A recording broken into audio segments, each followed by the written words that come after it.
ఈశాన ప్రాణద ప్రాణో జ్యేష్ఠ శ్రేష్ఠ ప్రజాపతి హిరణ్యగర్భో భూగర్భో మాధవో మధుసూదన.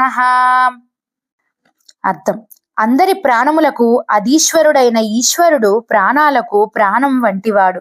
అతని ప్రాణం మహాప్రాణం. ప్రాణములను పాలించే పరమ ప్రాణం, అదే ఈశానం. ప్రాణములకు కేంద్రస్థానంలో ఉన్న ఈశానుడు ప్రాణికోటికి ప్రాణశక్తిని ప్రసాదిస్తాడు.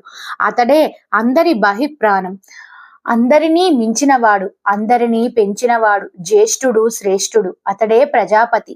అతనిలో బంగారం ఉంది, రత్నాలు ఉన్నాయి, రసనిధులున్నాయి, మధుధారలు ఉన్నాయి. సృష్టికి ముందు ఈ హిరణ్యగర్భుడే భూగర్భుడై మహీతలాన్ని మధువుతో నింపాడు. మధువుని చిలికే మాధవి వసుంధర, అతనికి ప్రియురాలు. మంగళ దేవత అయిన మా దేవి లక్ష్మి అతని ఇల్లాలు.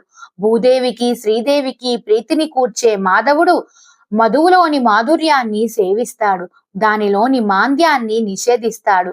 అందువల్లనే అతడు మధుసూదనుడు.